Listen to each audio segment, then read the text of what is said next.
해고 is 해피입니다. 쫄지 않습니다. 무슨 말든 할 수 있고 눈치 보지 않고 아무거나 할 수 있더라고요. 진실을 지키는 뉴스 바리케이드. 국민일보 해직 기자 조상훈의 뉴스 바. 조상훈입니다. 5월 12일 월요일 뉴스바입니다.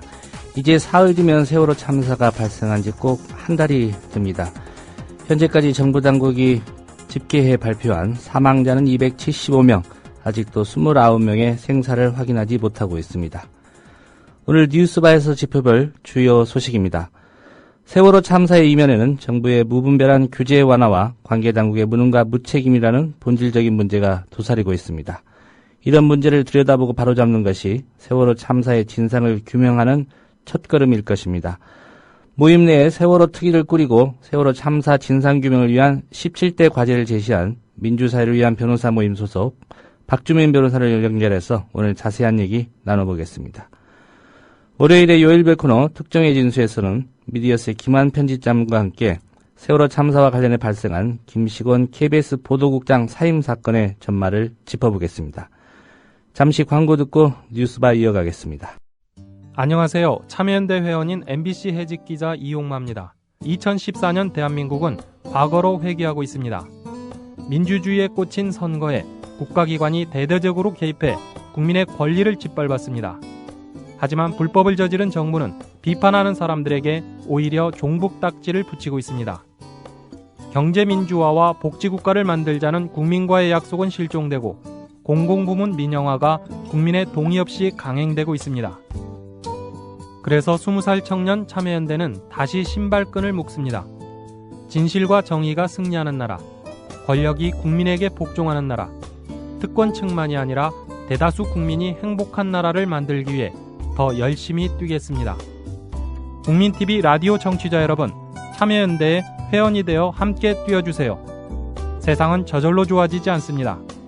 회원가입은 홈페이지 www.peoplepower21.org 또는 전화 02-723-5300번을 통해 할 수 있습니다.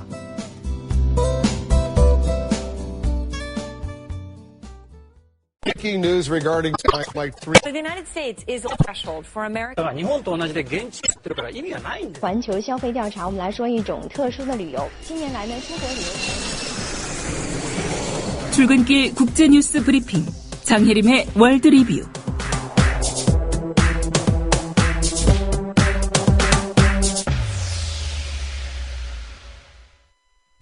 네, 주말 사이 주요 국제 뉴스부터 정리하겠습니다. 장혜림 캐스터입니다. 안녕하세요. 네, 안녕하십니까. 네, 지난 며칠간 세월호 참사의 책임 이 정부에게 있다 이런 주장하는 시위가 곳곳에서 있었습니다. 외신들은 한국의 이런 상황 어떻게 보도하고 있습니까? 네, 뉴스프로가 전한 뉴욕타임스와 BBC의 보도를 소개해드리겠습니다. 뉴욕타임스는 지난 목요일 8명의 대학생들이 세종대왕 동상에 올라 박근혜는 물러가라 라고 쓰인 현수막을 펼치며 시위하다가 경찰에게 연행됐다고 보도했습니다. 예. 그리고 세월호 참사로 사망한 고등학생 학부모들이 지난 금요일 서울 도심에서 자녀들의 영정사진을 들고 청와대로 향했다고 뉴욕타임스와 BBC가 전했습니다. 뉴욕타임스는 학부모들이 박근혜 대통령을 만나 정부의 무능한 대응 때문에 사망자가 늘었다는 혐의에 대해 조사를 요구하길 원했다고 설명했고요. 이번 참사로 딸을 잃은 한 부모가 우리는 시위하러 온 게 아니라 대통령에게 호소하러 온 것이다라고 밝혔다고 전했습니다. 예. 이 희생자 유가족들이 청와대로 향하기 전에 KBS를 찾아가서 김식원 보도국장의 부적절한 발언에 대해 사과를 요구하지 않았습니까? 네. 예, 그 부분에 대한 보도도 있었습니까? 네. 뉴욕타임스는 KBS 전 보도국장이 세월호 참사의 사망자 수가 연간 교통사고 사망자 수와 비교해 많은 것이 아니다라고 말해서 엄청나게 비난을 받고 있다고 전했는데요. 그러면서 유가족과 시민 수백 명이 KBS 사장이 이 발언에 대해 사과하러 올 때까지 기다리겠다고 하면서 12시간 동안 연좌농상을 벌였다고 설명했습니다. 그리고 이들은 KBS 고위 경영자 임명에 어느 정도 영향력을 행사하는 정부가 이 보도국장을 해임할 것을 요구했다고 밝혔습니다. 예. 박근혜 대통령에 대한 얘기도 나왔습니까? 네. 이 뉴욕타임스는 이 연좌농성과 또 이것에 대한 언론의 집중 보도가 박 대통령이 처한 정치적 상황을 보여준다고 평하면서요. 세월호 참사 이후 대통령 지지도가 급감했고 일부에서는 대통령 사퇴도 주장하고 있다고 설명했습니다. 그리고 대통령이 사과하기는 했지만 과거로부터 쌓여온 적폐 이런 걸 탓하기도 했다 이렇게 지적했습니다. 예. 유가족들의 청와대 앞 항의 방문 이런 뉴스들은 한국의 주요 언론이라고 할 수 있는 매체들이 잘 보도를 하지 않고 있기 때문에 네. 외신을 통해서라도 짚어보고 있습니다. 네. 베트남과 중국 선박이 충돌했다는 소식이 있는데 여기에 좀 우려를 표하는 그런 성명이 발표됐다고요. 어떤 내용입니까? 네, 베트남의 VN 익스프레스는 베트남과 중국 선박들이 남중국해 영유권 분쟁도서 인근에서 충돌했다고 보도했습니다. 최근 이 지역에서 두 나라 선박들의 충돌이 빈번하게 일어나고 있는데요. 미국 상원의원 6명은 중국을 비판하면서 또 우려를 표명하는 공동 성명을 발표했습니다. 예. 의원들은 이 성명에서 중국이 선박들을 동원해 공격적인 행태를 보이는 것은 매우 우려스러운 일이다 이렇게 주장했습니다. 그리고 또 동남아시아 국가연합, 아세안 외무장관들도 당사자가 국제법에 따라 평화적인 수단으로 분쟁을 해결할 것을 촉구하는 성명을 발표했다고 AP통신 등이 보도했습니다. 예. 해상에서의 사고가 아니라 정치적인 이유 때문에 발생하는 이제 의도적인 충돌인데 우려할 만한 그런 상황인 것 같습니다. 네. 중국 측의 입장이 궁금한데 어떤 반응입니까? 중국 정부는 아세안 외무장관들이 발표한 성명에 대해 강하게 반발했습니다.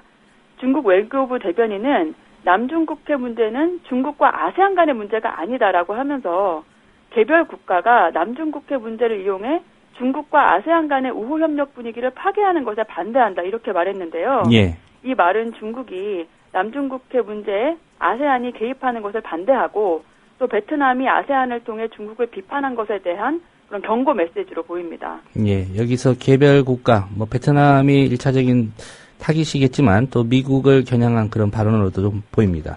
네. 네, 일제강점기 피해국들이 위안부 문제 국제연대 결성을 추진한다는 소식이 있네요. 네. 전 농림부 장관이자 전 민주당 국회의원인 김영진 세계 한인교류 협력기구 상임대표는 현지 시간으로 10일 미국 시카고에서 마이크 혼다 연방하원 의원을 만난 후에 위안부 문제 국제연대 결성이 추진되고 있다고 밝혔습니다. 예. 혼다 의원은 일본계 3세로 올해 8선에 도전하고 있는데요. 미국 의회에서 위안부 결의안 통과를 주도하고 또 일본의 위안부 결의 이행을 촉구하는 활동을 해온 인물입니다. 오는 8월 15일 관복절에 발기인 815명으로 공식 출범 행사가 열릴 예정인데요. 예. 김영진 대표는 한중일이 연대하면 정의, 평화, 인권 문제에 대해 상당한 목소리를 가질 수 있을 것이라고 발표했습니다. 예. 미국에서는 가끔 있는 일입니다. 거액의 기부 얘기인데요. 페이스북 최고 운영 책임자가 재산의 절반 기부하겠다 이렇게 밝혔다고요? 네. 페이스북 최고 운영 책임자인 셰릴 샌드버그가 재산의 반을 기부하기로 약속하는 기부서약 캠페인에 동참했다고 포브스가 보도했습니다. 샌드버그는 2012년 타임즈가 선정한 세계에서 가장 영향력 있는 100인에 포함된 인물인데요. 예. 포브스에 따르면 샌드버그는 올해 10억 달러, 한국 돈으로 1조 260억 원의 자산가 대열에 합류했습니다. 예. 이 샌드버그가 기부서약 캠페인에 동참했다 이렇게 말씀하셨는데 이 기부서약이라는 게 어떤 겁니까? 네, 기부서약은 2010년에 빌 게이츠와 워런 버핏이 억만장자들이 나서서 재산의 최소 절반을 기부하자고 하는 이제 캠페인인데요. 예. CNN 창업자, 전 뉴욕시장, 인텔 공동 창업자 등도 기부서약에 동참한 바 있습니다. 포브스는 이번에 샌드버그의 남편도 동참했고 이 부부를 포함해서 모두 7명이 새로 참여해서 기부서약 참여자가 전체 총 127명이 됐다고 전했습니다. 최근 이들은 연례총회에서 사회적 기업가 정신 그리고 여성과 소녀들에 대한 지원 등을 논의했다고 합니다.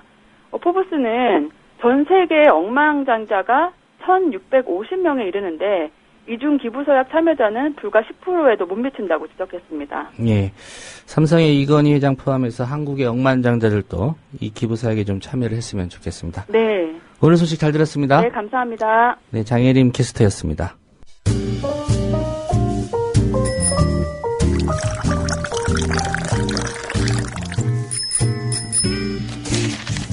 아침 신문 귀로 읽기 김용민 PD의 조간 브리핑. 김용민 PD의 조간 브리핑입니다. 안녕하십니까? 네, 안녕하십니까? 예. 세월호 참사 관련 이제 검찰 수사 얘기가 본격적으로 좀 나오고 있는 것 같습니다. 그렇습니다. 한겨레 일면 톱을 보겠습니다. 깨진 창문 사이로 승객이 있는 것을 보고도 방치했다. 검찰의 결론이 이렇게 날 것 같습니다. 해경에다가 그래서 과실치사 적용을 검토하기로 했다는 그런 내용입니다. 예. 그러니까 과실을 저질러서 예. 죽음에 이르게 했다. 예. 이 얘기죠. 그렇습니다. 근데 보고도 방치했다면은 또 해경에 해야 할 일이 해난 구조라면은 보고도 그냥 방치했다는 거는 이게 고의적 살인 아닌가요? 이걸 과실치사로 볼 여지가 있는 건지 의문인데요. 배가 기울고 있어 엄마 아빠 보고 싶어. 세월호 참사 당일인 지난달 16일 아침 10시 17분 물이 급격하게 차오르는 선실에서 지상으로 전송된 마지막 카카오톡 메시지가 어제 공개됐습니다. 당시 그 목포해경 경비정 한 척이 사고 해역에 도착하고도 47분이 지난 시점입니다. 예. 경비정이 9시 30분께 도착했고 예. 이 메시지가 10시 17분이었으니까. 네. 경비정이 도착했는데 그리고 거의 50분이 지났는데 살려달라. 이런 메시지가 있었다는 겁니다. 이처럼 해경은 사고 초기 현장에 출동하고도 선내 승객들을 긴급 대피시키거나 구조를 하기 위한 별다른 조처를 취하지 않은 것으로 드러나고 있는 것입니다. 사고 상황을 좀 더 구체적으로 보면요. 검찰이 분석한 해경 도착 후 47분 세월호 상황입니다. 오전 9시 반 3층부터 시작하는 객실은 물에 잠기지 않은 상황입니다. 학생들은 객실에서 구조를 기다리고 있던 상태였습니다. 근데 가판위에는 아무것도 보이지 않았던 거지요. 배 기울기가 45도일 때였습니다. 검찰 판단은 이때 해경이 진입해서 들어가서 구조했다면 전원 생존할 수 있었을 것이다. 이겁니다. 자, 15분 지난 9시 45분 상황입니다. 해경이 갑판에 올라서 구명 뗏목을 펼치려 했는데 실패했단 말이죠. 자, 62도 기울기입니다. 근데 이 정도 기울기라면 뭐라도 잡고 이동할 수 있었을 텐데 해경의 적극적인 조치가 없었다. 이게 바로 검찰의 판단입니다. 예. 그리고 마지막 카카오톡이 전송된 10시 17분 이때는 108.1도로 기울었습니다. 이 시간까지 학생이 카톡 메시지를 보낼 수 있을 정도였다면은 또 카톡이 전송됐다면 구조 조치 미흡한 것이다. 검찰은 이렇게 보고 있습니다. 국민일보 일면 기사도 눈길을 끕니다. 황기철 해군 참모총장이요. 세월호 침몰 당일 2차례나 최첨단 구조함인 통영함의 사고 현장 투입을 준비하도록 지시한 것으로 드러났다는 겁니다. 예. 이에 해군과 방위사업청, 대우조선해양은 통영항 투입을 위한 3자 각서까지 작성한 사실이 확인됐습니다. 자, 그런데 말이죠. 이런 상황에도 불구하고 도대체 무슨 이유로 사고 당시와 이후 수습 과정에서 촌각을 다투는 구조활동에 통영함이 투입되지 않았을까 의혹이 커지고 있습니다. 국방부 김민석 대변인은 사고 이틀 뒤인 지난달 18일에 이런 말을 했습니다. 통영함에 탑재돼서 시운전 중인 음파 탐지기, 수중 로봇 장비 같은 구조 관련 장비들이 제 성능을 낼 수 있는지 해군 측에서 아직 확인하지 않은 상황이라고 설명했단 말이죠. 아니, 해군 참모총장은 세월호 구조작전 지원하라 이렇게 지시를 했는데 해군 측에서는 뭐 기술적인 문제로 안 된다. 이게 도대체 무슨 말입니까 이게. 그런 해군 참모총장이 이 통영함의 현재 기술 수준을 파악하지 못하고 지시했다는 얘기입니까? 있을 수 없는 일이죠, 이거는. 그래서 새정치민주연합의 김광진 의원은요. 민간 잠수사와 어선까지 총동원된 참사 현장에 1,600억을 쏟아부은 통영함은 가지 못했다. 해군 참모총장이 2차례나 긴급 지원 지시를 내렸음에도 통영함이 투입되지 않은 이유를 납득할 수 없다. 이렇게 지적을 했습니다. 해군이 해명을 안 내놓을 수 없는 상황이 됐겠죠. 곧바로 투입하겠다는 것이 아니라 유사시를 대비한 것이라면서 예비 조치로서 통영함을 준비시켜 놓은 것이라고 해명했는데, 아니 이런 이런 사고가 발생한 게 유사시 아닙니까? 304명이 지금 사망, 실종하는 그런 사고였는데. 이보다 더 긴급한 유사시는 도대체 뭡니까? 이 통영함 투입 지시를 하고 또 각서까지 썼는데도 불구하고 통영함이 투입되지 않은 이 배경, 이것도 역시 이번 세월호 참사 관련한 진상규명의 여러 가지 그 안건 가운데 하나입니다. 예. 반드시 좀 따져봐야 될 것 같고요. 예. 다시 해경 이야기를 해보도록 하겠습니다. 세월호 사고가 난 지난달 16일 아침 9시 반 부산시 다대포동에 있는 해양경찰 특수구조단의 출동 명령이 떨어졌습니다. 부산에서 진도까지 거리가 어마어마하지요. 자, 구조대원 9명은 차를 타고 김해공항으로 갑니다. 그리고 비행기에 올라탄 뒤 다시 목포공항에서 헬기로 갈아탔습니다. 이유가 뭐냐? 전용 헬기가 없어서였습니다. 현장에 도착한 시각은 낮 1시 40분. 즉각 잠수를 했는데요. 세월호가 이미 깊이 침몰한 데다 물살이 거세서 철수했다고 합니다. 해양경찰 특수구조단 SRU라고 하는데 해군 최정예입니다. 해경 내부에서조차 전용 헬기가 있었다면 도착 즉시 대안에 진입해서 인명을 구했을 것이다. 이런 이야기가 나오고 있는데요. 하지만 해경이 보유한 17개 헬기 가운데 이 해양경찰 특수구조단 전용은 없습니다. 해상안전에 예산을 잘 배정하지 않아서 생긴 일이라는 겁니다. 지난해 해경 예산 1조 572억 원인데요. 이 가운데 안전, 구조와 관련된 해양 안전 확대에 쓴 돈은 1.6%인 167억입니다. 경비함정 도입 같은 해양 경비 역량 강화에 그 13배가 넘는 2,267억 원을 썼는데 말이죠. 게다가 해양경찰청, 제주청은요 166억을 들여서 신청사를 추진했다고 합니다. 해양 안전에 167억을 썼는데 말이죠. 해양경찰청, 제주청 신청사 만드는데 166억을 들였습니다. 또 골프장 짓는데도 100억 원 넘게 쓰지 않았습니까? 네. 예. 어쨌든 해경이 1조 원 넘게 해년마다 예산을 쓰는데 이 해상 안전에 대해서는 불과 1.6%밖에 안 되는 예산을 배정하고 있다. 이런 지적이죠. 예, 그렇습니다. 예산뿐 아닙니다. 군산대 노홀의 해양경찰학 교수는요. 한국해경은 단속과 수사에만 집중하고 해상안전과 구조에 대해서는 예산, 의지, 인력이 모두 부족한 이른바 산무해경이다 이렇게 밝혔습니다. 그래서 한국일보는 일면에서 해경 뿌리부터 바꿔라 이런 기획의 기사를 실었습니다. 예. 세월호 침몰 참사를 계기로 해경의 역할을 재조정해서 범죄 수사와 정보 수집 등은 경찰청에 넘기고 해경은 예방, 구조, 해양경비에 집중해야 한다는 겁니다. 박성현 목포해양대 국제해사수송과학부 교수는요. 해경 조직의 우선순위가 단속과 수사, 정보 쪽에 집중돼서 구조, 군안 관련 장비와 예산이 없는 게 문제다. 미국과 일본의 해경처럼 사법 권한은 일반 경찰에게 넘기고 해경은 구조, 군안, 영토 수호에 집중할 필요가 있다라고 주장했습니다. 주강현 제주대 석좌 교수는 해경이 육지에 근무하면서 수사권이라는 칼날 흔들기를 중단하지 않는다면 세월호 사례는 반복될 수밖에 없다 이렇게 말했습니다. 예. 합수부 여객선 침몰 사고를 수사하고 있는 검경합동수사본부의 한 고위관계자가 한 말이 있네요. 오늘 경향신문 3면에 실렸는데요. 수사를 하면 할수록 어떻게 제대로 된 것이 하나도 없었는지 한숨밖에 나오지 않는다. 이렇게 말을 했다는 겁니다. 예. 이 발언을 구체적으로 입증하는 그런 기사들을 제가 차례로 소개를 해드렸습니다.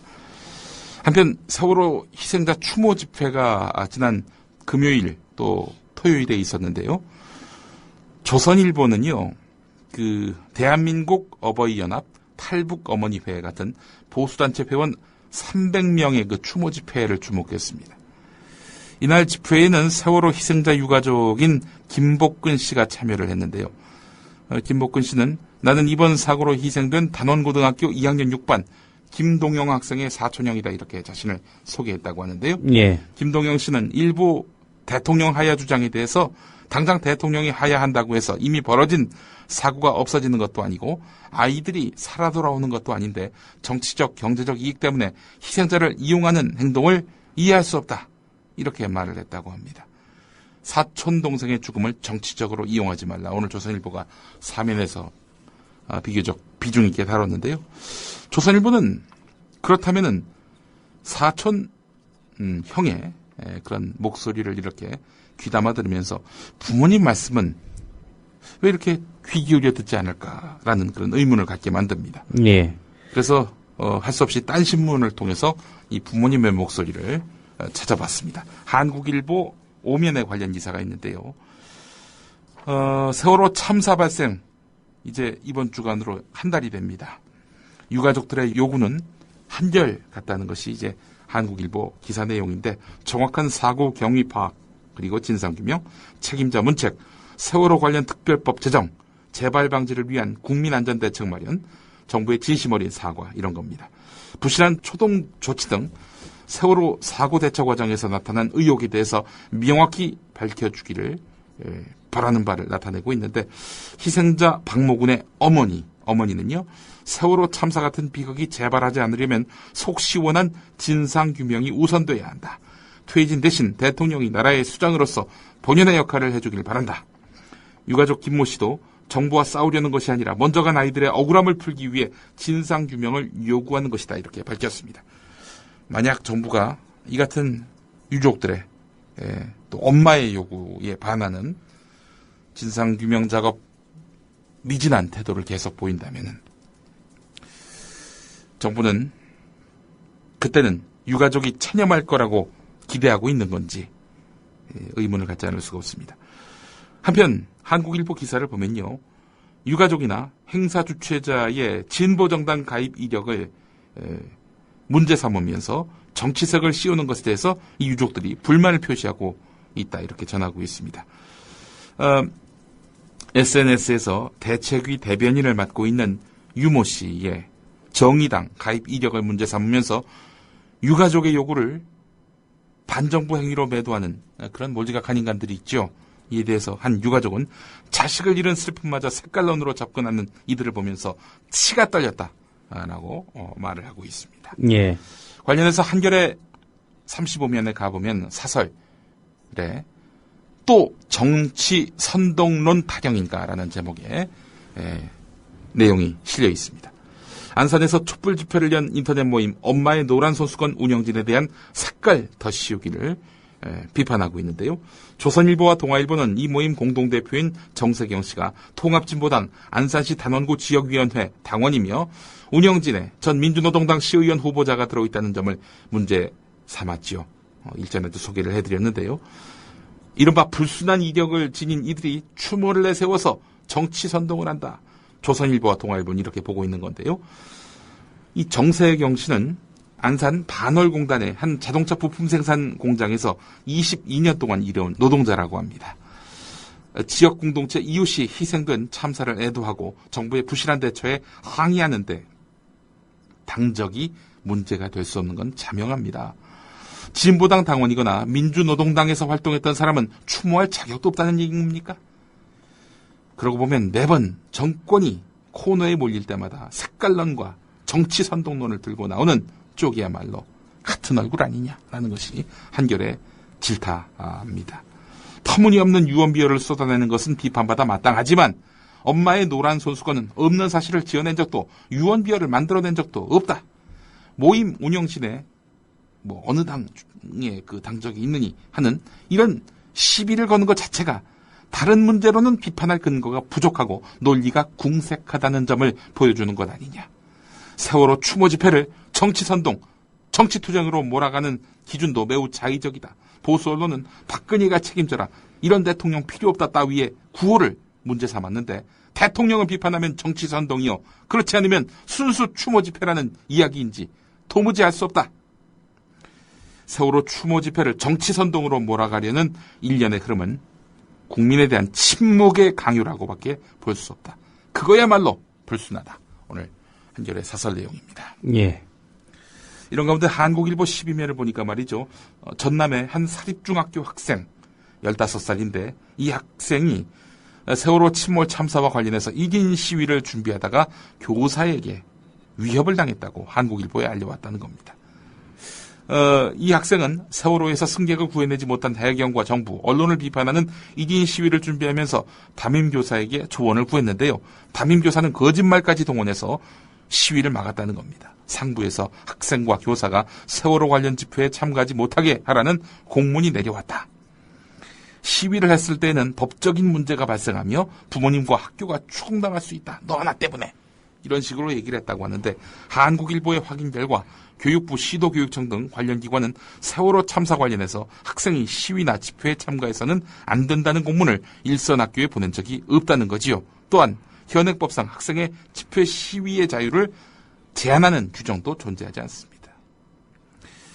이 학생은 세월호 사고 후에 할 수 있는 게 아무것도 없어서 답답한 마음에 1인 시위를 준비했는데 부모님까지 피해를 본다고 해서 시위를 접었다, 이렇게 하소연했다고 합니다. 움직이지 말고 대기하라는 어른들 말만 믿고 구조를 기다리다가 수백 명의 학생들이 목숨을 잃은 참사를 겪고도 기성세대는 여전히 가만히 있으라, 이렇게 강요하고 있는 형국입니다. 이 철없는 거는 정말 공직자들도 마찬가지인 것 같습니다. 경향신문 사설 국민들 가슴에 못 박는 공직자들의 부박한 언행이란 제목의 사설입니다. 예. 박승춘 국가보훈처장. 우리 국민은 큰 사건만 나면 대통령과 정부를 공격한다. 국가가 위기에 처하고 어려울 때 미국은 단결하는데 우리는 문제가 생기면 정부와 대통령을 공격하는 것이 관례가 돼 있다. 9.11 테러 이후 부시 대통령의 지지도는 올랐는데 세월호 사고 이후 박근혜 대통령의 지지도는 떨어진 원인이 국민에게 있다는 뜻입니다. 청와대 민경욱 대변인 또 무슨 말을 했습니까? 서남수 교육부 장관 라면 먹은 사건에 대해서 라면에 계란 넣은 것도 아니고 라고 말을 해서 그야말로 입길에 올랐는데 말이죠. 이 세월호 유가족들의 청와대 면담 요구에 대해서 순수 유가족들의 요청이라면 이런 표현을 썼습니다. 유가족이 아닌 사람은 면담 대상이 되기 힘들다는 취지로 해명했지만 유가족마저 순수한 사람, 불순한 사람으로 구분짓는 게 아닌가 하는 의심을 불러일으킬 만한 발언입니다. 예. 어디 고위 공직자뿐입니까? 한겨레 15면을 가보면 인터넷 신문 민중의 소리가 공개한 정몽준 새누리당 서울시장 예비후보의 부인 김영명 씨 발언이 소개됩니다. 최근에 새누리당 서울 중랑구 당협 사무실을 방문한 자리에서 세월호 관련한 막내 아들 발언에 대해서 바른 소리 했다고 격려해 주시고 위로해 주시기는 하나 시기가 안 좋았다 라면서 아들의 발언을 옹호한 듯한 발언을 했습니다. 그러면서 어린아이다 보니까 말 선택이 안 좋았던 것 같다, 이렇게 덧붙였습니다. 자, 이게 또 파장이 어마어마하게 커지니까 정몽준 예비후보는 기자들에게 문자 메시지를 보냅니다. 아내와 저는 아들의 글이 변명의 여지가 없는 잘못이라고 생각한다. 아내와 저 아들 모두 세월호 희생자와 유가족 모두에게 상처를 주고 국민께 실망을 드린 점 다시 한번 사죄를 드린다 라면서 진화에 나섰습니다. 자, 이런 가운데 설상가상으로 이 정몽준 예비후보의 부인 김영명 씨는 공직선거법 위반 혐의로 경찰에 고발당했습니다. 예. 새누리당 영등포 당협 사무실에서 대의원들에게 정몽준 예비후보에 대한 지지를 호소하는 발언을 한 혐의를 받고 있는데 현행 공직선거법은 예비후보로 등록하지 않은 경선 후보의 배우자의 선거운동을 금지하고 있다. 이렇게 돼 있습니다. 제가 예비후보라고 이야기는 했는데 선관위에 공식 등록을 하지 않았다, 이 얘기죠? 그렇습니다. 지금 현역 의원이죠. 정몽준 의원이라고 표현하는 것이 적절할 텐데요. 아직 정몽준 후보는 예비 후보로 등록하지 않은 상태입니다. 그렇기 때문에 김영명 씨가 다니면서 이렇게 남편 선거운동하는 것은 불법이 될 수 있다는 겁니다. 민간에서도 이 막말은 이어지고 있습니다. 김호월 홍익대 광고 홍보대학원 겸임교수, 이 사람도 지금 유가족을 폄훼하는 이런 발언을 해서 큰 파문을 야기하고 있습니다. KBS의 사과와 박근혜 대통령 면담을 요구하면서 청와대 앞에서 밤을 지새운 세월호 유족들을 김호월 교수가 비판을 했다고 하는데요. 대통령이 세월호 주인인가? 왜 유가족은 청와대 가서 시위하나? 유가족이 볕을 딴 것처럼 난리친다. 이래서 미개인이라고 욕먹는 것이다. 이런 글을 썼습니다. 유족들이 청와대 앞 농성 과정에서 공개한 세월호 침몰 당시 내부 동영상도 조작됐다 이렇게 주장을 했는데요. 세월호 유족에게는 국민 혈세를 한 푼도 줘서는 안 된다. 만약 지원금을 주려거든 안전사고로 죽은 전 국민 유가족에게 지원해야 마땅하다. 제 어머님이 돌아가셨을 때 국가는 장례비 지원금 한 푼도 안 줬다 이렇게 덧붙였는데 김 교수 어머니는 노환으로 별세하셨네요. 보니까. 예. 미개하다. 예. 국민이. 유족들도 미개하다 이런 발언이죠. 어느 후보의 캠프로 가는 거 아닙니까? 그래서 과거에 이 양반이 그 경제민주화 반대 또 이 MBC와 관련해서 보수단체 입장을 대변하는 그런 성명에 동참한 바 있습니다. 자, 대통령이 무슨 잘못이 있느냐라고 하시는 분들을 위해서 오늘 한겨레 8면 기사를 좀 소개를 해드릴까 합니다. 예. 세월호 참사 발생과 구조, 수습 과정을 보면 박근혜 대통령과 청와대는 미숙한 대응과 혼란을 키운 당사자라는 비판을 피하기 어렵죠. 부정확한 정보에 기초해서 상황을 안이하게 판단했고 나라를 뿌리채 흔들고 있는 사건에 대해서 컨트롤 타워 역할마저 포기했기 때문인 거죠. 참사 발생 8시간이 훌쩍 넘은 시각 중앙재난안전대책본부를 방문한 박근혜 대통령. 그 무슨 말을 했느냐. 아니 학생들이 구명조끼를 입었다는데 그들을 발견하거나 구조하기가 힘듭니까? 뭐 이런 말을 했다는 거지요. 그때까지도 청와대는 상황의 심각성을 제대로 파악하지 못하고 있었던 거지요. 청와대는 현재까지 참사 발생 직후에 누구에게 어떤 보고를 받고 어떻게 대응했는지 명확하게 공개하지 않았습니다. 청와대는 또 사고 초기부터 국가안보실은 재난 컨트롤 타워가 아니다 라면서 사고 수습 과정에서 발을 빼는데 급급했습니다. 참사 이후에 청와대 국가안보실은 재난 분야에 대한 컨트롤 타워는 청와대가 아니다. 이걸 2번씩이나 밝혔죠. 무책임하다는 여론의 비판을 자초했습니다.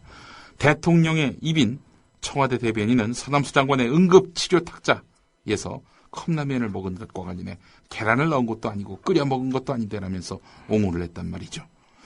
대통령의 사과에 반발하는 유족들에게는 유감이라는 표현을 써서 청와대 내부마저 긴장하게 만들었던 인물이 바로 민경옥 청와대 대변인입니다. 이런 단기적인 대응뿐만 아니라 이 정부 출범 이후에 추진했던 장기 정책도 부실했죠. 행정안전부를 안전행정부로 바꾼 것 말고는 국민 안전을 위한 구체적인 조치는 없었단 말이죠. 이런 와중에 규제 완화 이런 얘기나 하고 있고 이러다 보니까 국민의 안전 또 여기에 대해서는 별 관심이 없는 거 아니냐라는 그런 의문과 비판을 자초했던 것입니다. 그 대통령도 책임 전가를 하지 않았습니까? 회의 때 위기관리 매뉴얼 점검을 지시했는데 제때 지켜지지 않았다. 잘못된 적폐를 바로잡지 못해 한스럽다. 많은 유언비어가 사회에 혼란을 일으켜서 가슴 아프게 생각한다. 이 책임을 외부로 돌리는 듯한 발언을 잇따라 내놓았단 말이죠. 나빠진 여론 탓에 박근혜 대통령이 뒤늦게 무한 책임을 언급하기 시작했지만 시리에 빠진 사람들에게 그다지 상처를 쓰다듬어 줄 만한 그런 무게감을 싣지 못하고 있습니다. 지난 주말 안산과 서울에서 큰 집회가 있었습니다. 지난 10일 안산시 단원고 고잔동 문화광장 이튿날 같은 장소에서 세월호 침몰사고 문제 해결을 위한 안산시민사회연대가 준비한 추모 행사가 있었습니다. 토요일 같은 경우 시민단체 회원과 시민 해서 2만 명 정도가 참석을 했는데요. 경찰 추산은 그보다 반도 안 되는 8천 명입니다. 서울에서도 주최 측 추산 5천 명, 경찰 추산 1,900명 이렇게 모였습니다. 박근혜 대통령은 불법 부정선거와 세월호 참사에 책임을 지고 즉각 물러나라고 촉구했는데요. 오늘 17일 토요일 저녁 6시에 촛불 집회가 서울 청계광장에서 예정돼 있습니다. 제주와 강원, 광주, 부산에서도 대전에서도 희생자 추모와 정부의 진상규명을 촉구하는 촛불 집회가 열렸습니다. 이를 다룬 서울신문 구면 기사 제목은 이렇습니다. 타오르는 붉은 촛불, 번져가는 노란 리본. 예. 자, 이건희 삼성회장 이야기 마지막으로 전해드리면서 마무리하겠습니다. 이건희 삼성회장이 심폐소생술까지 받은 것으로 확인되면서 건강 이상설이 현실화되고 있습니다. 삼성그룹과 삼성서울병원의 말을 종합하면은 이건희 회장은 지난 토요일 밤 서울 한남동 자택에서 호흡곤란을 일으켜 밤 10시 56분 집 근처 순천향대학병원 응급실로 옮겨졌습니다. 이건희 회장은 도착 직후 심장마비가 발생해 응급 심폐소생술을 받은 다음 일요일 새벽 0시 15분 기관지 삽관을 한 채 삼성 서울병원으로 옮겨졌습니다. 이와 관련해서 거의 모든 언론이 동일하게 삼성 서울병원을 놔두고 순천향 병원으로 향한 점을 주목하더군요. 얼마나 급했으면. 예. 자, 위급한 상황은 풀렸다고 하는데요. 이건희 회장의 건강 악화설은 2년, 3년 전부터 입퇴원을 반복하고 나라 밖에 체류가 길어지면서 불거져 나왔는데 말이죠. 그래서 후계 구도와 관련한 구체적인 뭔가 방향이 나오지 않겠는가 하는 그런 관측도 오늘 신문들이 전하고 있습니다. 네, 잘 들었습니다. 김용민 PD의 조간 브리핑이었습니다. 국민 라디오 지지하는 4가지 방법 아시나요? 다운로드하기, 별점 주기, 댓글 달기, 구독하기. 국민 라디오를 보다 많은 이들에게 전할 수 있는 가장 손쉬운 방법. 다운로드하기, 별점 주기, 댓글 달기, 구독하기. 잊지 마세요. 다운로드하기, 별점 주기, 댓글 달기, 구독하기.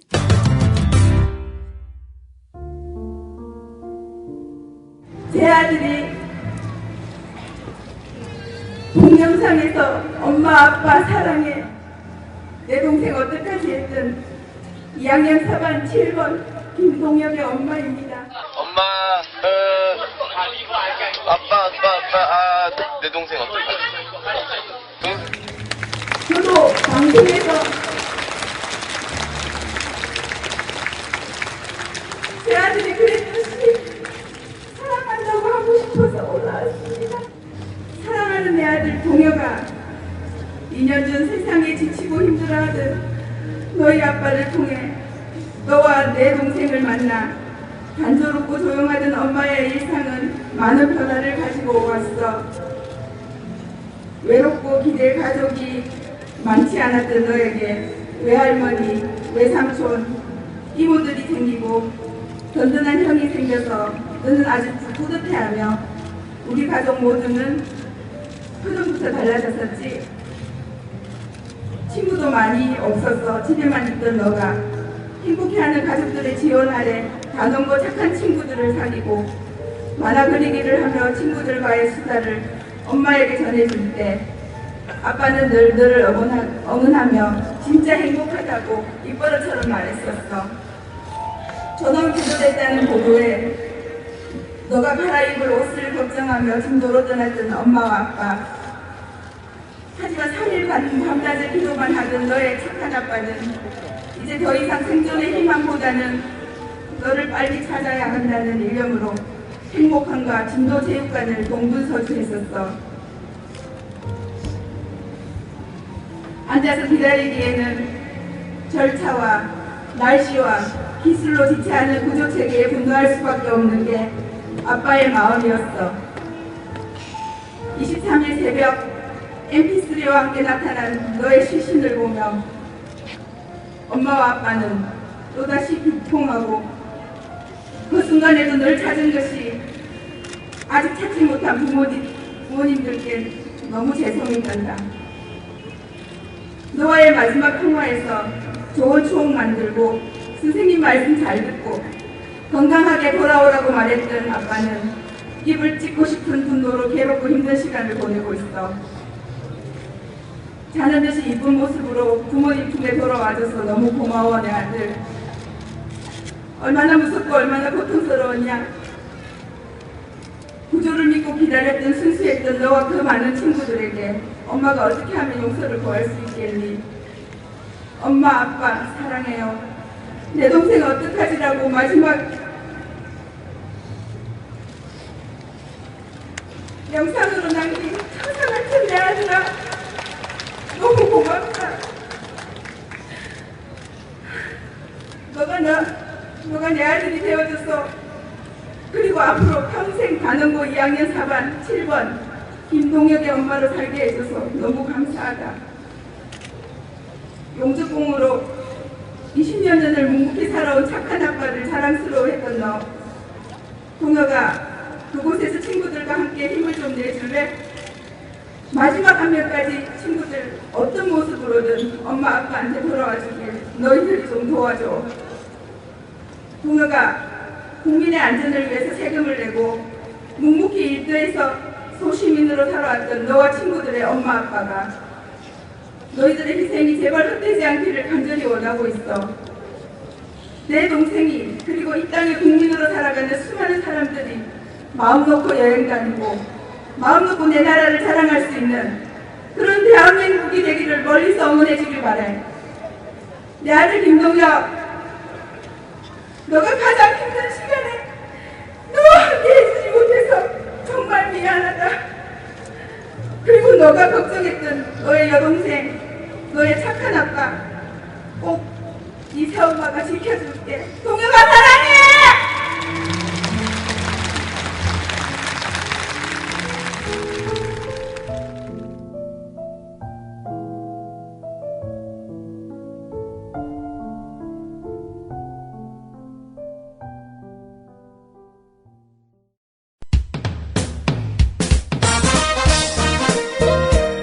균형 잡힌 시각, 정직한 분석, 조상훈의 뉴스바. 이어서 초대석으로 만납니다.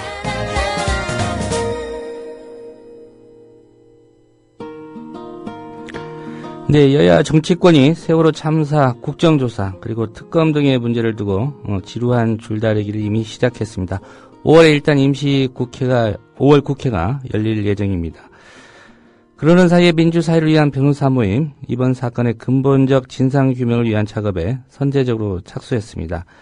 모임 소속의 20여 명의 변호사가 참여해서 세월호 참사 진상규명과 법률지원 특별위원회, 이른바 세월호 특위를 구성했습니다.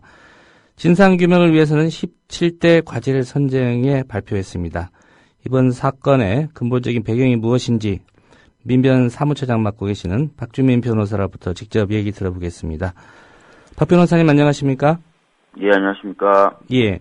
우선 민변 내에다 세월호 특위를 구성했고요. 또 17대 과제를 선정해서 발표를 하셨습니다. 취지와 배경이 무엇인지 좀 궁금한데요. 그 부분부터 설명을 부탁드리겠습니다. 예, 지금 현재 세월호 참사가 벌어진 지 상당한 시간이 지나고 있습니다. 그러면서 이제 가족들도 진상규명을 강력하게 원하고 있고, 예. 또 법률적인 지원이 필요한 것도 사실입니다. 그래서 그런 것들을 위해서 지금 민변 내에 그런 특위를 만들었고요. 17대 과제를 선정한 것은 워낙 많은 언론 보도들이 있고 또 많은 의혹 제기들이 있습니다. 그러다 보니까 정확히 무엇이 밝혀져야 되는지 좀 혼란스러운 부분이 있었고, 예. 또 시간이 지나면서 어떻게 보면은 약간씩 그 세월호 참사에 대한 여러 가지 어떤 사실들이 잊혀져가는 그런 과정이 있었기 때문에 저희들이 그동안 나왔었던 언론 보도들이라든지 이런 것들을 중심으로 17대 진상규명 과제를 좀 정리해서 발표하게 된 것입니다. 예. 이 사고 원인 중에 근본적 원인과 또 직접적 원인 이렇게 구별할 수 있다 발표하신 걸로 알고 있는데요. 예. 이 근본적인 원인 중에서도 최우선적으로 거론하신 게 이 정부의 규제 완화 정책이 사고의 근본적 원인 중에 하나다 이런 말씀을 하셨단 말이죠. 예. 뭐 이 문제는 언론 보도로 통해서도 그 과거 이명박 정부 때부터 좀 문제가 있었던 거 아닌가 이런 지적이 있었는데요. 이 부분 좀 구체적으로 설명해 주실까요? 뭐 이제 다들 아실 겁니다. 뭐 저희들이 구체적으로 뭐 다시 언급할 필요도 없을 수도 있는데요. 가장 대표적인 것이 이제 이명박 시절에 해운법 시행 규칙을 제정하면서 선박 연령 제한을 대폭 푼 것이죠. 예. 원래 20년이었던 선박 연령 제한이 2009년도에 해운법 시행 규칙이 이제 개정이 되면서 최고 30년까지 허용이 되었습니다. 그래서 이 세월호라는 배가 사실 18년 동안 일본에서 운행되었던 배인데요. 이 배가 우리나라로 도입되게 된 것입니다. 그렇게 되면서 사실은 이런 비극을 잉태했다고 저희들이 생각을 하는 것이고요. 예. 그 밖에 몇 가지도 더, 하여튼, 규제 완화가 있었고, 물론 규제 완화 필요할 수도 있습니다. 그런데 그럼 규제가 완화된다 하더라도, 사고가 발생하지 않을 정도의 어떤 관리 감독 시스템이 병행해서 좀, 발달 또는, 갖춰줘야 되는데, 그런 고민 없이 그냥 규제 완화만 했던 것, 이런 것들이 사고의 원인이라고 저희들이 생각하고 있는 것입니다. 예. 다음 사고 원인으로 지적하신 것 중에 또 하나가 이 진도 해상 교통관제센터 관할권이 이명박 정권 시절에 국토해양부 해양항만청에서 해경으로 이관이 됐고요. 결과적으로 해경과 해양수산부가 이 해상교통관제센터를 이원화해서 관리하면서 이런 문제가 생겼다, 이런 지적도 하셨는데, 이런 일련의 과정이 이번 참사와도 좀 연결이 돼 있다, 원인을 제공했다, 이렇게 보시는 건가요? 예, 방금 말씀하신 것처럼 2010년 7월에, 진도 VTS에 대한 관할권이 이제 해경으로 넘어갑니다. 해경으로 넘어가는데 그냥 단순히 넘어가서 끝난 게 아니라요.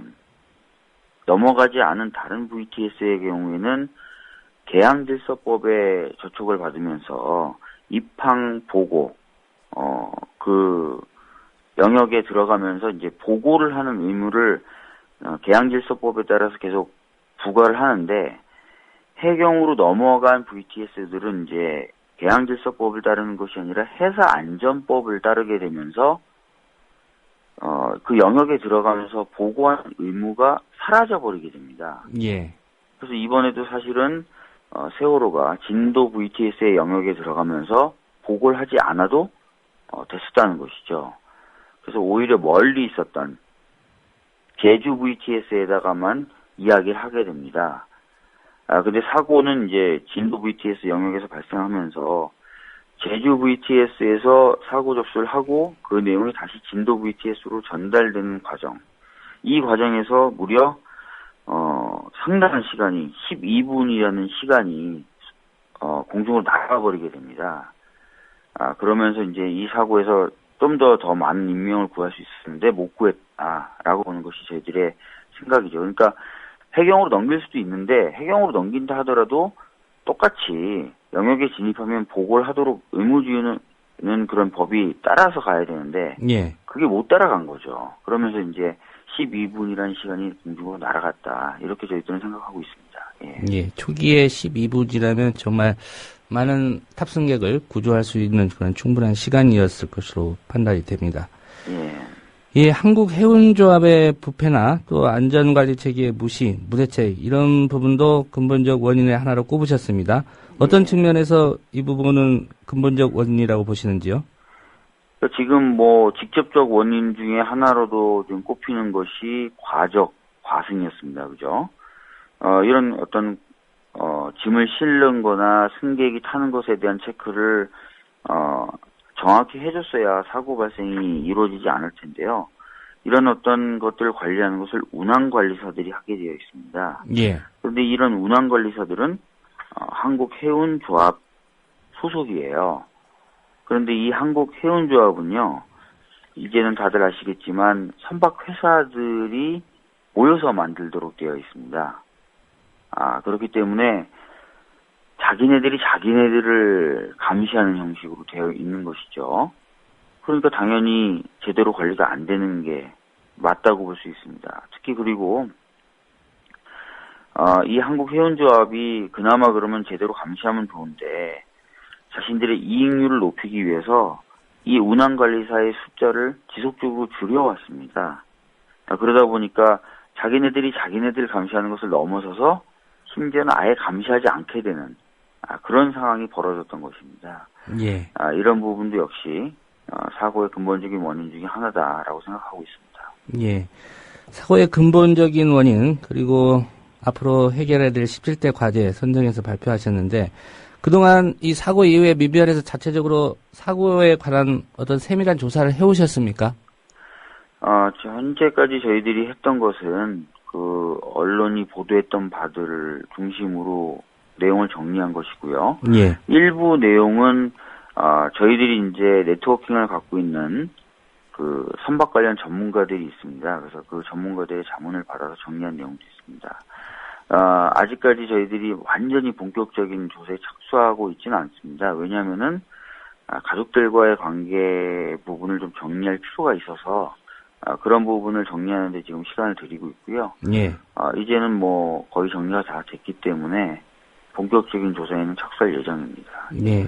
가족들과의 관계라는 말씀은 지금 가족들로부터 어떤 조사에 대한 요청이 민변 쪽에 공식적으로 접수가 된 상태라는 말씀인가요? 그런 부분을 지금 정리하기 위해서 시간을 들인 것이고요. 예.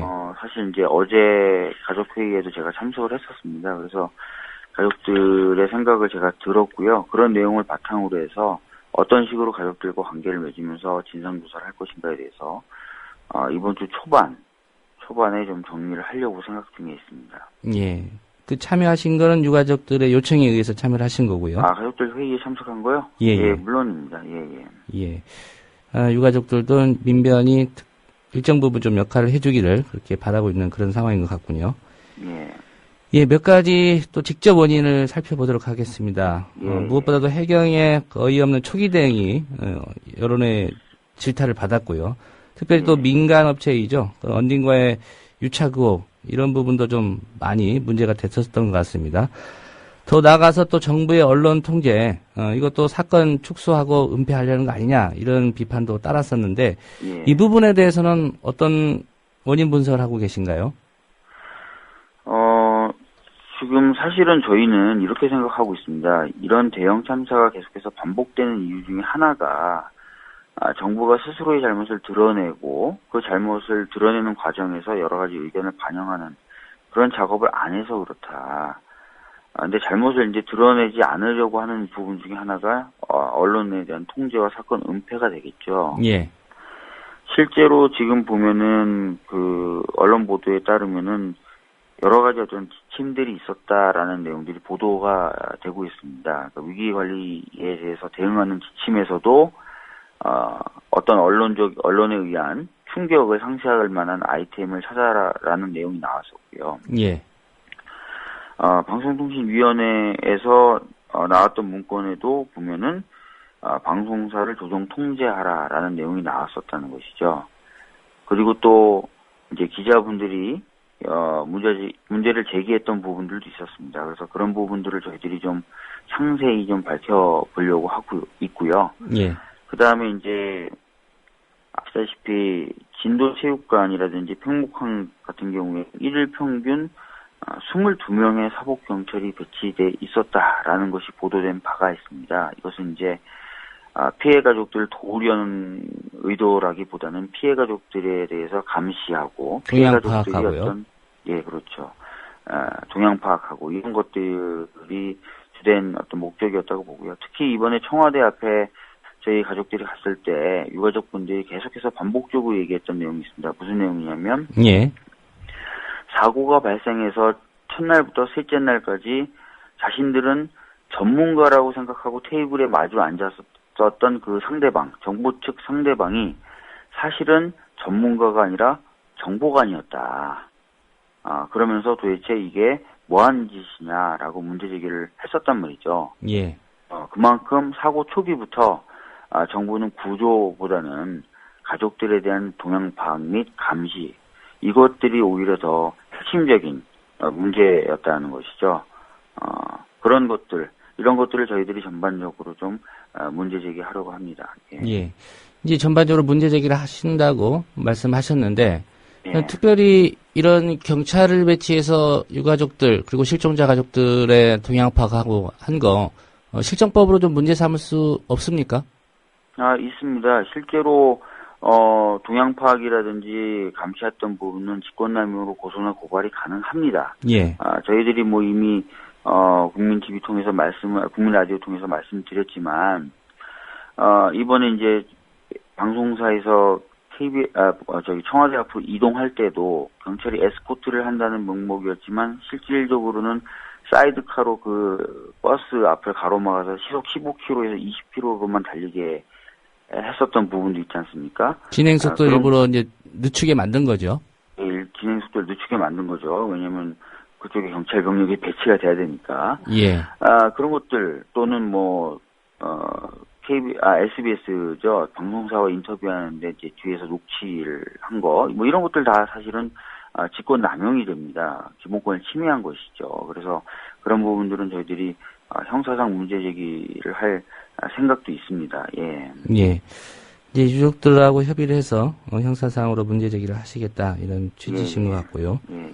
그동안 그 세월호 참사 피해자 또 가족들과 꾸준히 대화를 진행해 오신 걸로 알고 있습니다. 이분들에 대한 법률적 지원 의사도 밝히셨는데 어떤 방식으로 지원이 가능하겠습니까? 일단은 그 법률적 지원은 대한변협이라는 좀 더 큰 틀을 통해서 이루어지게 될 것 같습니다. 왜냐하면은 이번 참사의 규모가 워낙 크기 때문에 예. 저희 민변만으로는 적절한 법률적 지원을 드리기 어렵습니다. 그래서 민변 소속이 아닌 변호사님들과도 같이 법률적 지원을 해야 돼서 대한변협이란 틀로 법률적 지원을 하게 될 것이고요. 대한변협의 경우에는 지금 한 가족당 한 명의 변호사를 연계해주는 식으로 좀 하자라는 의견과 계획을 가지고 있습니다. 예. 그러면 모두 한 300명 가까운 그런 변호사들께서 나서셔야 되겠네요.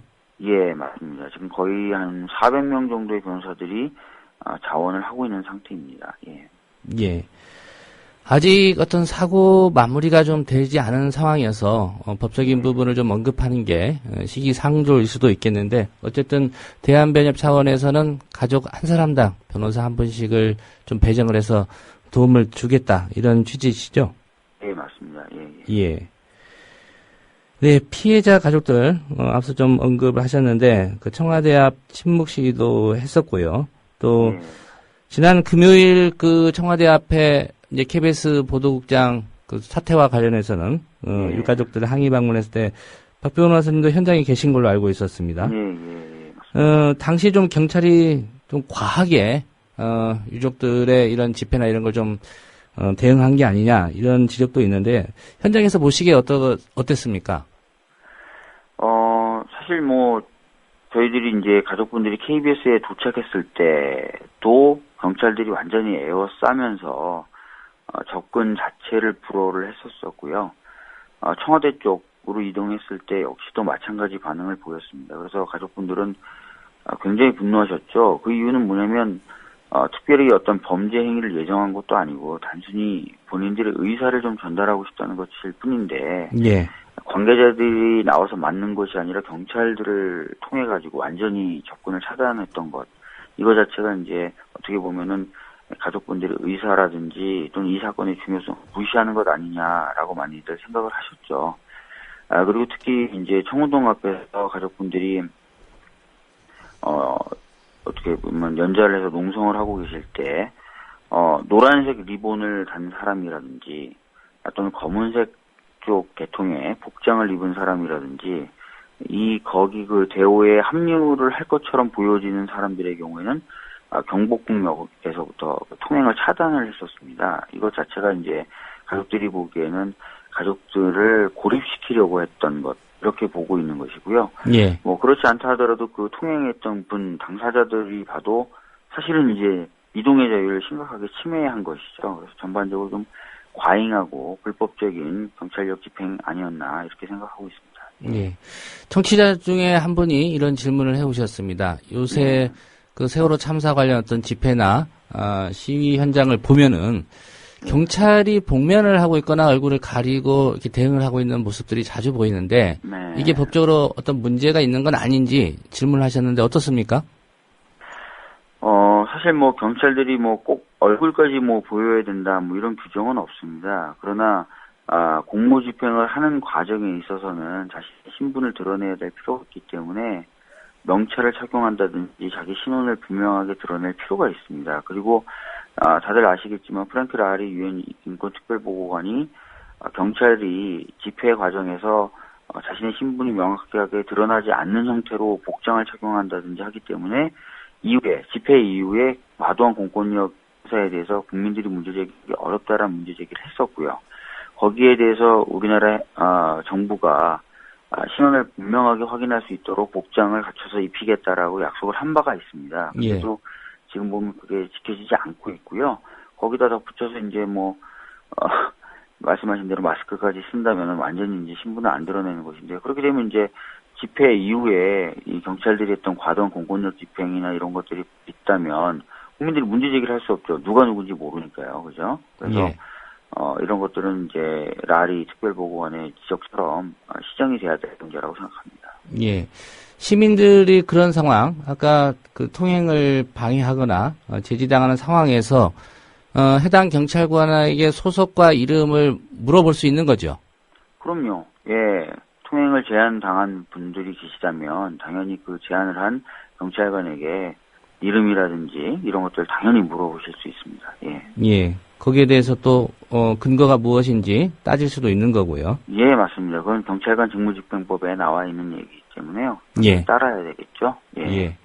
한 가지 아까 가족 법률 지원과 관련해서 대한변협 차원에서 지원을 하겠다라고 말씀하셨는데 예. 일부 언론이나 또 보수 단체들은 이미 이 사건을 또 정치적인 색깔을 더 씌워서 좀 이용하려고 하고 있습니다.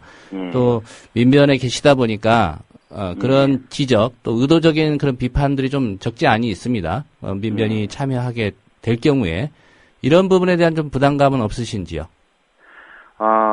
솔직히 지금 부담감은 좀 있고요. 그래서 굉장히 조심스럽게 접근해야 되는 문제라고 생각을 합니다. 왜냐하면 이제 가족분들이 부담을 느끼시게 되면 안 되기 때문이죠. 예.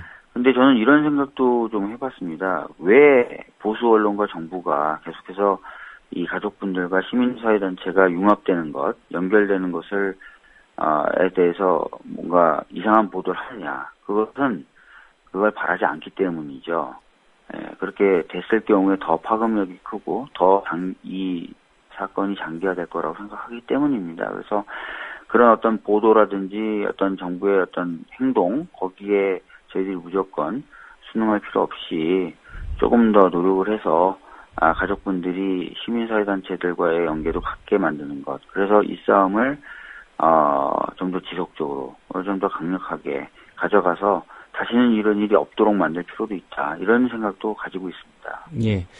마지막으로 현재 진행되고 있는 검찰 수사 그리고 정치권에서 논의되고 있는 국정조사라든가 특검 또 특검 얘기는 유족들 얘기에서 좀 먼저 나왔다가 지금은 이제 특별법 제정 이런 얘기도 좀 나오고 있습니다. 어떤 방향으로 가는 게 이 사고 진상 규명을 하는데 좀 더 실체적 진실에 다가갈 수 있다고 보십니까? 사실 지금 가족분들은 국회를 믿지는 않습니다. 국회는 굉장히 정쟁이 벌어지는 곳이라고 생각을 하고 계세요. 그래서 국회에서 아마 청문회라든지 국정조사 같은 것을 한다면은 또 각 당이 자신의 정치적 이해를 가지고 이 사건을 접근할 것이다. 이렇게 생각을 하고 계십니다. 그리고 특검의 경우에는 보통 통상적 특검의 경우 이제 대통령이 대통령이 당연히 임명해야 되는 거고요. 특검의 경우에는 대통령이 임명하는 데다가 기간도 짧기 때문에 제대로 된 진상조사를 밝히기 어렵다고 보십니다. 그런데 이제 군 의문사 진상규명 등에 관한 특별처럼 특별법을 만들어서 이제 조사위원회를 만들게 되면은 장기간의 조사도 가능한 데다가 가족들의 참여도 가능하게 됩니다. 그래서 일단 그쪽으로 많이 생각을 하고 계신 거죠. 그래서 확정된 건 아니지만 아마 어떤 공적인 진상규명 기구를 구성하게 된다면은 특별법을 통한 특위 쪽으로 가지 않을까 이렇게 생각하고 있습니다. 예. 그러면 박 변호사님이 보시기에도 그런 방향이 진상규명에는 효과적일 것이다 이렇게 보십니까? 이미 제가 봤을 때 국회에서 뭐 한다면 뻔합니다. 각 당이 네가 잘했네 내가 잘했네 그 얘기만 하겠죠. 예. 그다음에 특검 하면은 어떻게든 타격이 없는 특별검사를 임명하려고 노력을 할 테고 그 사람들은 짧은 기간 동안 하는 둥 마는 둥 하겠죠. 그렇게 돼서는 제가 봤을 때 진상이 밝혀지기도 어렵고 힘들다고 봅니다. 그래서 특별위원회를 좀 만들어서 민간도 참여하고 가족분들도 참여하고 이런 식으로 특위를 구성해서 2년이든 3년이든 장기적으로 이 사건을 이제 조사하고 밝히는 것 이게 오히려 낫다고 봅니다. 예. 예, 알겠습니다. 특별법 제정 쪽에 좀 국민적인 여론이 모아져야 될 것 같은 그런 생각이 듭니다. 오늘 말씀 잘 들었습니다. 예, 감사합니다. 네, 지금까지 민주사회를 위한 변호사 모임의 세월호 특위 구성과 관련해서 사무처장 맡고 있는 박주민 변호사와의 인터뷰였습니다. 국민이 만든 국민TV. 미디어 협동조합은 이미 공언한 대로 국민TV 개국과 함께 조합원 여러분을 대상으로 월 10,000원 이상의 조합비를 걷고 있습니다. 사무국 김재현 간사입니다. 어려운 시기에 동지가 돼주신 조합원 여러분, 2014년 4월 1일 TV 개국과 함께 미디어 협동조합이 제2의 도약을 하려고 합니다. 이제부터 매월 조합비를 내주세요. 보다 나은 뉴스, 보다 나은 프로그램으로 우리 사회를 밝고 정의롭게 만들겠습니다. 함께 힘 모아 주실 거죠? 편리하고 간단한 CMS 신청을 하세요. 미디어 협동조합 홈페이지 국민.tv로 접속하시면 됩니다. 문의는 서울 전화 3144-0933-7737입니다.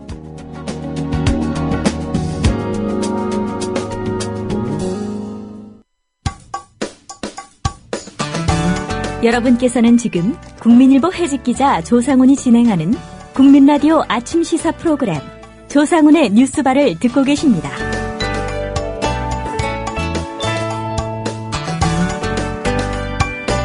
네, 월요일입니다. 특종의 진수 그 시간인데요. 오늘은 지난 8일 밤 세월호 희생자 유가족들 KBS 김시곤 보도국장 발언에 항의하기 위해서 KBS를 찾아갔었습니다. 결국은 KBS의 입장을 직접적으로 듣거나 또 사과가 있었던 건 아니고요. 그 때문에 이제 밤사이에 청와대로 이동을 해서 청와대 앞에서 1박 2일 농성을 벌였습니다.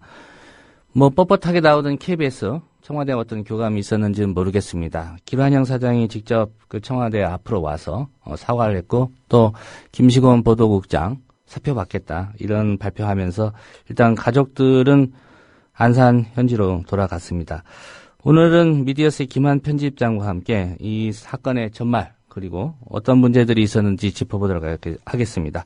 안녕하십니까? 네, 안녕하세요. 예, 일단은 경위부터 좀 다시 정리를 해봐야 될 것 같습니다. 네, 이제 문제가 있었던 날 8일이죠. KBS 간부들이 안산 분향소로 이제 분향을 하러 갔습니다. 예. 근데 이제 후에는 이제 분향을 하러 간 게 아니라 자사기자들을 격려하러 간 것이다 이렇게 말을 바꿨는데 그 전에 이제 유가족들이 언론 보도에 대한 기본적인 불신이 팽배했던 상황에서 KBS 간부들이 왔다는 소식을 듣고 몇몇 이제 유가족들이 교통사고랑 비교했다는 사람이 왔느냐라고 했고 다른 간부를 가리키면서 저 사람이 보도국장이다 이렇게 돼서 예. 그 간부들이 억류되는 상황이 발생을 했습니다. 그래서 이제 유가족들이 KBS 측을 향해서 그게 약 한 4시 반 정도 상황이었는데요. 8시 반까지 보도국장이 안산으로 와서 사과를 해라라고 요구를 했습니다. 그 자리에는 유가족들에게는 이제 보도본부장과 경인센터장, KBS 경인센터장이 있었고, 8시 반까지 이제 와서 사과를 하라고 했는데, 오지 않았죠? 그래서 이제 8시 반에 우리가 직접 가서 사과를 받겠다. 이렇게 해서 유가족들이, 한 200여 명의 유가족들이 버스 5대 나눠 타고 KBS 앞으로 왔습니다. 그래서 그게 한 9시에서 10시 정도 상황이었고요. 그때부터 이제 유가족들과 KBS 쪽의 대치가 시작이 됐습니다. 근데 이제 유가족들의 요구는 단순한 것이었습니다. 그러니까 보도국장이 사과를 하고 KBS가 여태까지 보도한 거에 대해서 KBS 사장이 나와서 좀 설명을 해달라. 그러니까 계속 오보를 하고 그다음에 이제 보도국장이 세월호 사건을 교통사고에 비유한다든지 이런 발언을 한 것이 어떤 경인지를 좀 설명을 해달라는데 KBS 쪽에서는 이제 성의껏 응답이 안 나왔습니다. 그래서 영등포경찰서에서 KBS가 시설보호 요청을 해서 KBS 시설을 보호하고 있던 상황이었고, 예. 그리고 이제 유가족들이 들어가는데 전경들이 계속 막고 있던 그런 상황이었고, 결국에는 이제 민주당 국회의원들이 와서 중재를 했습니다. 그래서 새정치민주연합. 네, 새정치민주연합이죠. 예, 국회의원들이 와서 중재를 했고, 결국 유가족 대표 10명이 들어가서 보도본부장과 보도국장을 만나는 것으로 이제 중재를 해서 유가족 10명이 들어갔는데, 이때도 KBS 간부들이 10명만 오래니까 왜 13명이 왔냐, 이러면 대화가 어렵다. 그리고 들어오려면 출입증을 끊어라. 이렇게 이제 요구들을 했습니다. 보통 언론사 들어갈 때 이제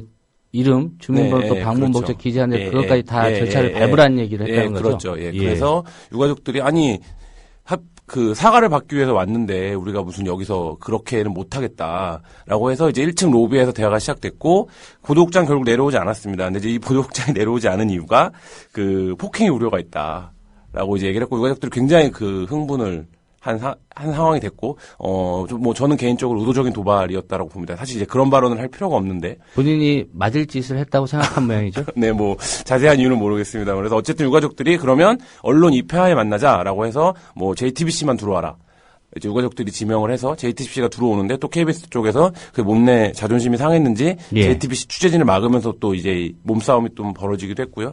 결국 그런 상황에서 유가족들이 KBS가 시간만 끌고 사과할 의지가 없다.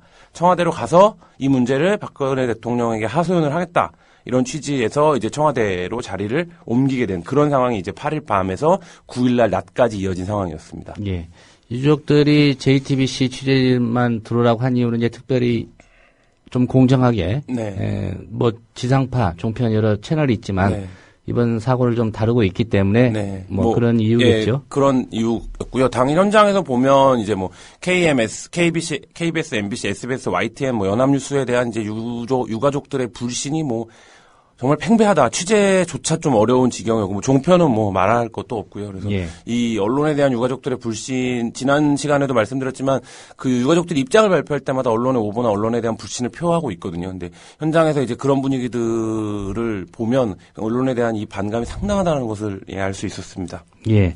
KBS의 입장이나 상황을 좀 살펴보겠습니다. 네. 사실 9일 오전까지만 해도 뭐 KBS 네. 우리는 잘못한 거 없다. 네.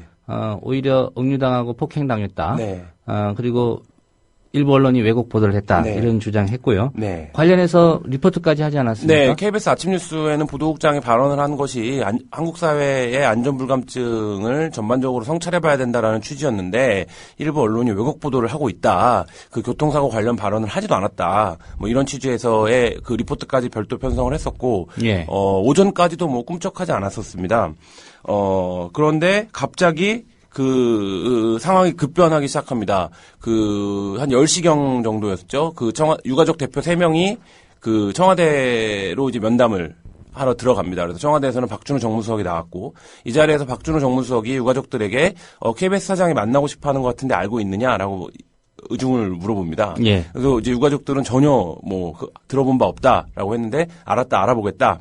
이렇게 하고 이제 헤어졌는데 나왔는데 이후에 갑자기 그 기자들에게 김시곤 보도국장이 2시에 기자회견을 한다라는 내용의 보도자료가 KBS 사측으로부터 왔습니다. 예, 그 보도자료는 홍보실에서 뿌렸습니다. 예, 홍보실에서 뿌린 거죠. 예. 그래서 이제 2시에 이제 기자회견이 열리죠. 근데 이제 애당초 오전까지만 해도 기자들의 예측은 이제 김시곤 보도국장의 상황이 이렇게까지 됐으니, 뭐 사장님과 대통령, 잘못한 건 없지만 사장님과 대통령에게 부담을 드리는 것 같아, 사퇴하겠다 정도의 입장을 발표하지 않겠느냐가 이제 현장 취재 기자들의 일반적인 예측이었습니다. 예. 근데 이제 뭐 아시다시피 2시에 김시곤 보도국장이 폭탄 발언을 하지요. 자기가 사임을 하는데 기란영 사장도 사퇴를 해라. 기란영 사장이 보도국의 독립성을 지켜주지 못했다라는 발언을 해서 현장에서 이제 홍보실 실장도 굉장히 당황하는 모습을 보였거든요. KBS 아마도 홍보실. 이제 KBS 회사 입장에서는 말씀하신 대로 김시곤 보도국장이 본인이 어쨌든 책임을 지고 사퇴하겠다 정도만 발표하는 줄 네. 알고 기자들한테 네. 2시에 네. 보도국장의 기자회견이 있습니다라고 알렸는데 네. 그 내용까지는 몰랐겠죠. 네, 그렇죠. 예. 그러니까 사전에 원고를 보지 못했던 것 같고요. 그래서 김시곤 보도국장은 자기가 이제 같이 데리고 있는 부장급 기자 둘을 대동하고 들어와서 기란영 사장의 사퇴를 요구하는 기자회견을 합니다. 그러고 나서 또 한 번 상황이 급변합니다. 아무도 몰랐는데요. 그 기자회견이 끝나고 막 워딩을 정리하고 있는데 그 내용을 정리하고 있는데 예. 기란영 사장이 청운동에 갔다는 겁니다. 근데 KBS 내부에서도 아무도 몰랐었어요. 그러니까 그 관계자를 포함해서 홍보실조차도 파악이 안 됐었거든요. 그래서 이제 기자들도 다 뭐 생중계하는 뭐 방송들을 통해서 예. 기란영 사장의 사과를 본 것이죠. 그래서 기란영 사장 거기 가갖고 한 발언들은 뭐 사표를 수리하겠다, 진심으로 사과드린다. 보직 사퇴서를 수리하는 게 아니라 사표를 예, 수리하는. 사표라고 표현을 했죠. 예. 예. 사표를 수리하겠다라고 얘기를 했고, 그래서 이제 당일 오후 상황은 이제 유가족들은 어쨌든 그 파면을 요구했지만 김시곤의 그 사표가 수리가 됐다고 하고 사장이 와서 직접 사과를 했으니 다시 이제 안산으로 내려가게 됐고, 그리고 이제 상황은 그렇게 정리가 된 것이라고 생각을 했었던 것이죠. 예.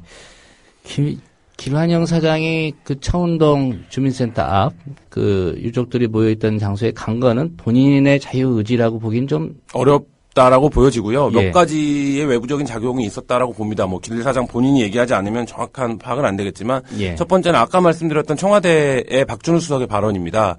그래서 이후에 그날 오후에 9일날 오후에 박준우 수석이 박영선 그 새정치연합 원내대표를 예방한 자리에서 우리가 좀 부탁을 드렸다 KBS에 예. 이렇게 발언을 했는데 그 발언은 사실상 청와대가 이 상황에 개입을 했다라는 것에 대한 인정이고요. 그래서 보도국장 문제가 심각한 것 같아서 우리가 좀 정리를 해달라 이런 취지로 얘기를 했다라는 것 아닙니까? 뭐 그런 차원이니까 청와대에서 당일이 금요일이었고 날씨 이제 5월달이고 이런데 촛불에 대한 강력한 트라우마가 있지 않습니까? 이 말하자면 상황이 어떻게 전개될 것이냐에 대한 당일 저녁에 집회도 예상되어 있었고 그러니까 청와대 쪽에서 좀 강하게 KBS 쪽에 푸시를 한 것이 아니냐라는 것이 이제 한번 예측해 볼 수 있는 상황일 것 같고요. 두 번째는 김시곤 보도국장의 기자회견입니다. 그러니까 김시곤 국장의 기자회견이 홍보실에서조차 내용을 파악하지 못하고 있을 정도로 돌발스러운 것이었다면 그리고 그 기자회견이 끝나고 채 30분도 되지 않아서 기량영 사장이 움직였거든요. 예. 그런 상황들을 감안해 보면 이제 자신에 대한 사퇴 요구가 나오는 상황에서 어쨌든 확실한 좀 꼬리 자르기의 액션을 보여주기 위해서 간 것이 아니냐 뭐 이런 이제 전망들이 지금 분석들이 나오고 있습니다. 예. 뭐 기량영 사장이야 어떤 인물인지 대체적으로 알려져 있지만 김시곤 전 보도국장이죠, 이제. 네. 어떤 사람입니까?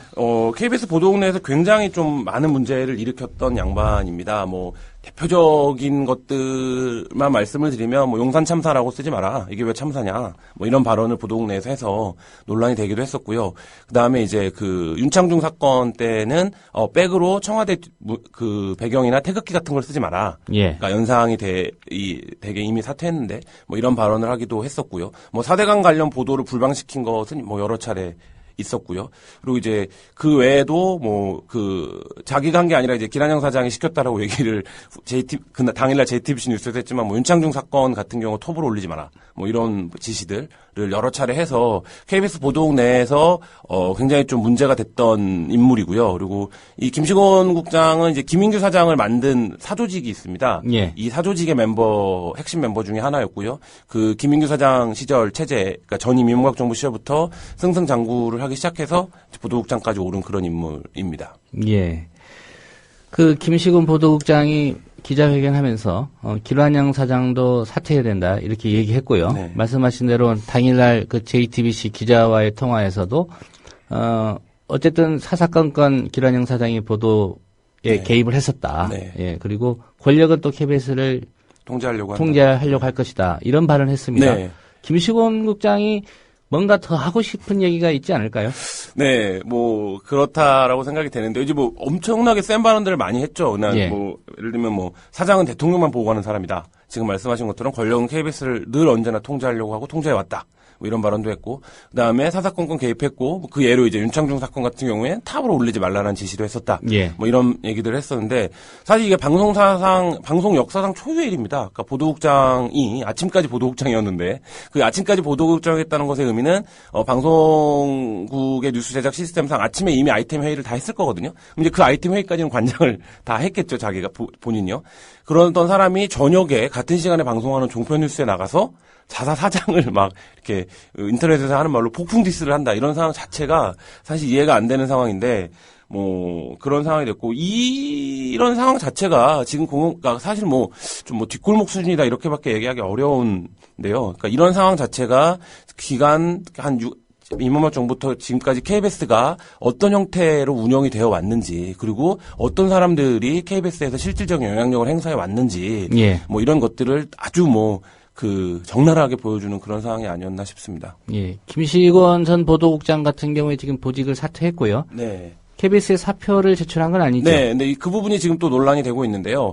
그 보도국장에서 사임을 했고 KBS 쪽에서는 다음 날 아침에 그 KBS 방송문화연구소의 공영성 연구부로 발령을 냈습니다. 그러니까 이제 공영성 연구요? 예. 그 말씀 또 따로 드려야 될 것 같은데요. 하여튼 했는데 문제는 기량영 사장이 사표를 수리하겠다고 했었다는 것이고 당의 현장의 유가족들의 요구도 뭐 김시곤 국장의 보직을 해임해라 이런 게 아니라 예. 김시곤이라고 하는 사람을 내쫓아라 이런 요구였거든요. 그래서 이제 김시곤 국장을 사임하겠다라고 했을 때 현장에 있던 유가족들 중에서 우리의 요구는 그게 아니었다라고 막 소리를 지르던 분들도 있었거든요. 예. 근데 이제 어쨌든 KBS가 그런데 보도국장을 뭐 5년 10년 할 수 있는 자리는 아니거든요. 보도국장 워낙에 업무 로드가 많은 자리이기 때문에 보통 이제 뭐 길어야 3년 뭐 이렇게 하는데 그렇게 보면 사실 이제 뭐 김시곤 국장으로서는 뭐 이렇게 회사를 관두거나 한 게 아니라 뭐 그런 차원이고 그 자체가 또 유가족이나 전국을 넘어가기 위한 좀 호도나 기만이 아니었냐 뭐 이런 얘기들도 지금 나오고 있습니다. 예, 공영성 연구소로 갔다는데 네. KBS가 공영성을 연구한다는 것도 좀 이해가 안 되고요. 얼마나 공영성이 좀 부족했으면 이걸 또 연구까지 해야 되나 뭐 하는 조직입니까? 방송문화연구소라고 해서 KBS 내에서 꽤 오래된 조직입니다. 뭐 KBS가 뭐 본인들의 표현으로는 국내 유일의 그 공영방송이라고 얘기를 하고 있기 때문에 예. 공영방송 차원에서 벌어지는 여러 가지 방송 환경이나 방송 문화를 연구하는 연구소고요.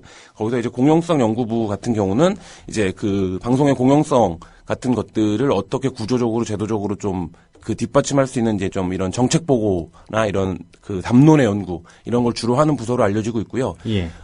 KBS 내에서는 그런데 그 좀 밀려나신 분들이 가는 한직으로 지난 정권 때부터 이제 좀 보도국에서 쉽게 말하면 좀 물먹은 분들, 네, 물먹은 분들이 모이는 그런 부서로 또 알려지고 있습니다. 예, KBS 내부가 그렇다는 얘기고요. 네. 지금 김한영 사장 물러나야 된다. 네. 김시곤 전 보도국장이 네. 기자회견 때 얘기를 했었고요. 네. 또 새정치민주연합이나 그 미방위 중심으로 해서 네. 김한영 사장이 사퇴를 요구하고 있습니다. 네. 또 KBS 내부에서도 김시곤 보도국장의 기자회견 내용에 대해서 상당히 네. 의외다, 뭐 충격적이다 네. 이런 반응도 또 있는 걸로 알고 있는데요. 네. KBS 내부 분위기는 어떻습니까? 한마디로 말하면 뭐 부글부글 끓고 있는 상황입니다. 그러니까 어쨌든 보도국장이 사장이 사사건건 개입을 해왔다라는 사실을 구체적인 사례와 함께 공개적으로 폭로를 한 거기 때문에 예. 그 부분에 대한 진상조사와 규명이 있어야 된다라는 그 이어지고 있고요. 주말 사이에 그 각 보도국 입사 기수별 성명, 뭐 직능단체 성명이 뭐 거의 나올 수 있는 건 다 나왔다라고 보시면 될 정도로 예. KBS 내부는 엄청 뜨거운 상태고요. 그리고 지금 이제 김시곤 보도국장의 폭로가 어쨌든 현직 보도국장이 이런 일이 있었다라고 얘기를 한 것인데 김한영 사장이 이에 대해서 반드시 입장 표명이 필요하다고 보여지고요. 정치권에서도 다른 건 몰라도 김한영 사장이 더 이상 사장직을 수행해 가는 것은 무리다라는 것이 이제 야당 측의 입장이고요. 예. 근데 재밌는 것은 새누리당이나 정보여당 아직 입장이 나오지 않고 있습니다. 그리고 박준우 수석이 아까 얘기한 발언도 사실 엄청난 파장이 있는 발언이거든요. 그러니까 KBS가 청와대에서 힘을 발휘해서 공영방송의 보도국장을 잘랐다는 건데 그것도 불과 몇 시간 만에.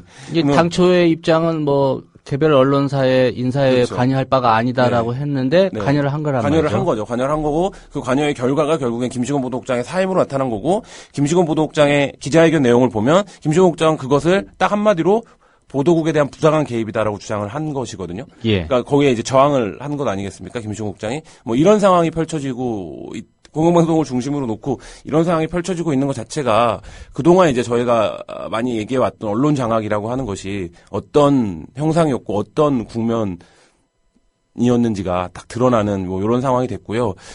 김한영 사장의 입장 표명이 반드시 있어야 된다고 봅니다. 이게 뭐 단순히 보도국장이 그걸 지적했기 때문이 아니라 김한영 사장 가더라도 KBS는 사실 영원히 남는 한국 사회의 중요한 자산 중에 하나거든요. 예. 그 공영방송이고 국민의 그 조세 성격을 갖고 있는 수십 년을 운영되고 있는 언론인데, 근데 그런 언론을 거의 뭐 지금 그 뒷골목처럼 운영하고 있다라는 것이 드러나고 있는 이런 상황에서 사장이 최소한의 입장 표명 그리고 유가족들을 진정시키기 위해서 사표를 수리하겠다라고 거짓말을 하고 사실 다음 날 바로 보직 변경을 발령을 내고 뭐 이런 식의 이제 행태들은 좀 이렇게 묵과하기 좀 힘들지 않나 이런 생각입니다. 예. 일단 유족들에게도 약속했던 것과는 다르게 지금 상황이 가고 있는 것에 대해서 분명히 해명하고 네. 책임을 져야 될 것 같습니다. 김시곤 보도국장이 물러난 이후에 KBS의 뉴스 보도가 어떻게 변했는지는 아직은 가늠하기 힘들겠군요.